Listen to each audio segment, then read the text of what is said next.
तो इस एपिसोड की स्टार्टिंग में जो फैन होता है वो सिमेट्री में वापस आ जाता है और जो गुइहू, टाइयिंग, यूयर और कुईलैंग वो चारों उन डोर्स को देख रहे थे। जो एल्डर युआन थे बहुत सारे लेबर्स को ले आए थे उन डोर्स में भेजने के लिए, और जो सिमेट्री थी वो पॉपुलर जगह बन चुकी थी लेबर्स के लिए। फिर जो यूयर और कुईलैंग होते हैं जब वो देखते हैं कि जू फैन आ रहा है तो फिर जो कुईलैंग होता है वो जू फैन से कहता है, मास्टर आप इन 3 दिनों से कहाँ थे? हम लोग यहाँ पर बहुत ज्यादा मेहनत कर रहे हैं और आप यहाँ से चले गए। और फिर जो जू फैन होता है वो कहता है, कोई गैंग क्या तुम सपना देख रहे हो? तुम्हें भी पता है मैं कहाँ गया था। और जो गुइहू होता है वो भी कहता है जू फैन से झिझकते हुए, स्टीवर्ट जू आपने कहा था कि आप मुझे अपने पास रखेंगे और क्या अगली बार जाते समय आप मुझे अपने साथ ले जा सकते हैं? और फिर जू फैन हंसते हुए कहता है, हा हा हा, मुझे पता है तुम्हारा मतलब क्या है, लेकिन इस बार मामला अलग था। और फिर हमें यहाँ पर बताया जाता है जो जू फैन था वो एक दिन तो वो उन दोनों वेनरेबल से मिला और जो बाकी के दिन थे वो दूसरे डिसिपल से मिला, जैसे कि कुईलैंग और यूलिंग। और फिर अब जो एल्डर युआन होते हैं वो कहते हैं जू फैन से, इन पिछले कुछ दिनों में जो आउटर डिसिपल्स की लाइन है वो थिक होती जा रही, गहरी होती जा रही, मतलब कि जो आउटर डिसिपल्स हैं वो बढ़ते जा रहे हैं और जो दूसरे डिसिपल्स हैं अब वो ज्यादा इंपॉर्टेंट नहीं है, अगर वो आए चाहे ना आए, और हम उन्हें फोर्स नहीं कर सकते हैं। और फिर जो जू फैन होता है अपने हाथ को वेव करते हुए गुइहू की तरफ घूम जाता है, मतलब गुइहू का जो ग्रुप होता है उसकी तरफ घूम जाता है और उनसे कहता है,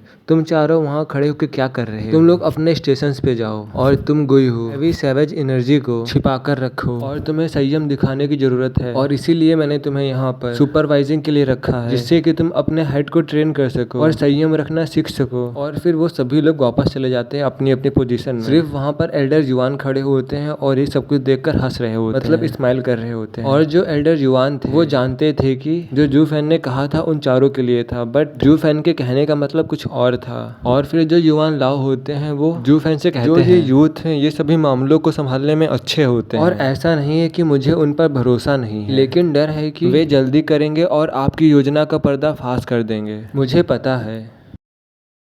और अब जू फैन कहता है, मैं पिछले कुछ दिनों में सेक्ट में गया था और वहाँ पर मैंने नोटिस किया जो वो सभी ओल्ड गीजर्स हैं, मतलब कि वो सभी एल्डर डिसिपल्स को रोकने की योजना कर रहे हैं और वो लोग हमारे प्लान के बारे में जान गए हैं और अब वो अपने अपने डिसिपल्स को रोक रहे हैं और अब चाहे हम जितने भी एफर्ट्स कर कुछ भी नहीं बदलेगा। और जो हमेशा सेक्ट की सिचुएशन रही है वो सिर्फ लोगों की ट्रेंड्स के अनुसार रही है और वेनरेबल्स ही इतने तेज है कि इस पर ध्यान भी नहीं दिया जा सकता। और जो वेनरेबल बाई और की हैं वो दोनों तो मेरी तरफ आ गए और कुईलैंग और यूलिंग की मदद से और भी कुछ स्ट्रॉन्ग डिसिपल्स मिल जाएंगे और जो मैंने उन पर फेवर किया था अब वो रिटर्न होता दिख रहा है। और फिर जो एल्डर युआन होते हैं वो हंसते हुए कहते हैं, मैं बहुत ही ज्यादा अमेज्ड हूँ, जो स्टीवर्ट जो है आपका हर एक स्टेप कैलकुलेटेड है और कंट्रोल्ड है। और फिर जो जू फैन होता है वो कहता है, प्लीज मैंने 2 10th ग्रेड की पिल्स वेस्ट की हैं उन दोनों वेनरेबल्स के लिए और ये तो बस शुरुआत है, और दूसरे ओल्ड लोगों के लिए मैं उन्हें 8th ग्रेड की पिल दूंगा और फिर मैं इस तरह तो बहुत जल्दी बर्बाद हो जाऊंगा। और फिर जो एल्डर युआन होते हैं जू फैन से पूछते हैं, कितना तुम्हारे पास है? जब आपकी पॉकेट सूखी हो जाएगी तब पूरा का पूरा प्लान बेकार हो जाएगा। और फिर जू फैन कहता है, आप इतना केयर क्यों कर रहे हो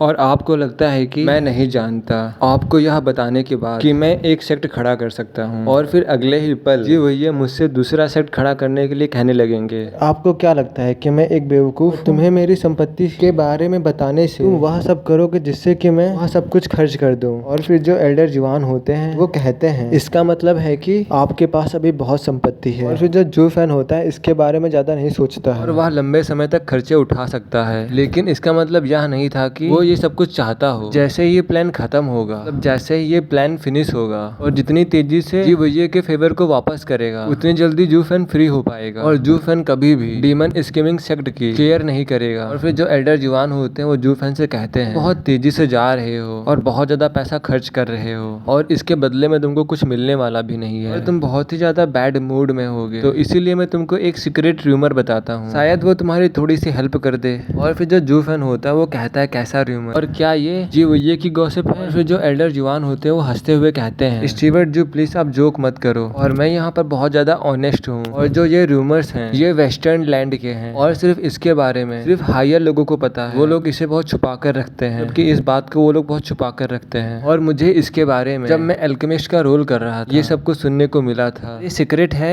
ड्रैगन वेन सोल के बारे में। और जब जू फैन ड्रैगन वेन सोल के बारे में सुनता है जो जू फैन का अटेंशन होता है वो इसकी तरफ आने लगता है है। और फिर जू फैन कहता है हमारा मतलब है कि 9 ड्रैगन डायमंड बॉडी। और फिर एल्डर जुआन हंसते हुए कहते हैं सिर्फ ड्रैगन सोल पावर की बर्बादी है। और फिर जू फैन सीरियस होते हुए कहता है तुम्हारा मतलब क्या है। और फिर जो एल्डर जुआन होते हैं वो कहते हैं जो इथेरियल स्टेज के एक्सपर्ट है उनका कहना है कि अगर किसी की भी बॉडी ड्रैगन सोल होती है और अगर वो उस सोल को सहन कर जाता है इथेरियल स्टेज में होते हुए तो वो अचीव कर लेगा 9 ड्रैगन डायमंड बॉडी को और फिर इथेरियल स्टेज के टॉप पे पहुंच जाएगा। और फिर अगर तुम दूसरे इथेरियल स्टेज एक्सपर्ट से मिलोगे उसके कंपैरिजन जो तुम्हारी बॉडी होगी वो टफ होगी बट जो तुम्हारी सोल होगी वो वीक होगी। और ड्रैगन सोल को यूज करने का बेटर वे है कि कन्वर्जेंस करो 10 ड्रैगन सोल्स को और फिर हेवन एंड अर्थ की कॉन्जॉइनिंग होगी जिससे कि जो तुम्हारी हेवन वेन्स होगी वो एक्टिवेट हो जाएंगी और जो तुम्हारे अंदर 9 हेवन ड्रैगन पावर होगी वो फॉर्म करेगी हेवन ड्रैगन सोल को। और फिर सोल का जो नेचुरल ऑरा होगा वो कॉइल कर देगा दूसरी सोल्स को और जिससे कि तुम बैटल्स आसानी से जीत पाओगे। और ह्यूमर ये है कि अर्थ ड्रैगन सोल है वो टॉप की सोल है बट वो लैक करती है दोनों अटैक स्टाइल्स में। ये सिर्फ स्किप करती है 2 लेयर्स को। जो हेवन ड्रैगन सोल होती है वो स्किप करेगी 5 लेयर को। जो जू फैन था वो थोड़ा सा हैरान था और उसने कभी भी हेवन ड्रैगन सोल के रिलेटेड नहीं सुना था। जो जू फैन होता है वो अपनी आंखों को बंद करता है और रिकॉल करता है 9 सेरेनिटी सीक्रेट रिकॉर्ड्स को और उसके कंटेंट्स को।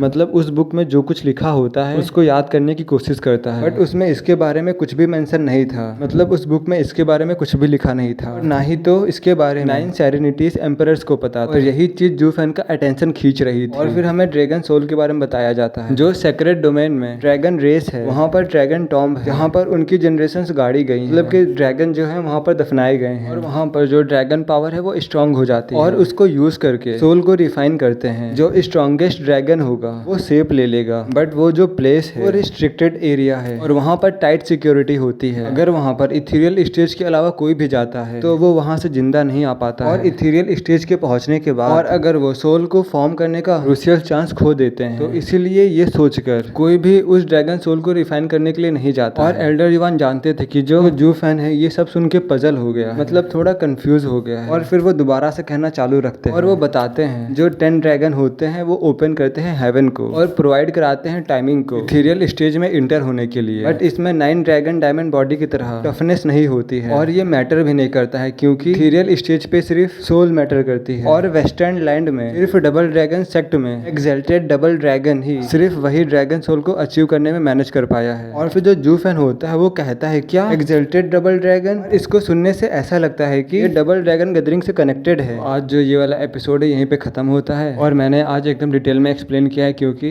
इसमें कुछ शॉर्ट में बताने वाला था ही नहीं और मुझे सब कुछ इंपॉर्टेंट लग रहा था बताने के लिए इसलिए मैंने इसमें सब कुछ अच्छे से एक्सप्लेन किया है। जहाँ पर मुझे लगता है कि स्किप करने वाला है मतलब शॉर्ट में बताने वाला है तो मैं वहाँ पर शॉर्ट में बता देता हूँ। उसमें भी मैं कुछ स्किप नहीं करता हूँ मैं बस वो शॉर्ट में बता देता हूँ तुमको पूरी की पूरी इन्फॉर्मेशन मिल सके। तो अब मिलते हैं नेक्स्ट एपिसोड में, तब के लिए बाय बाय।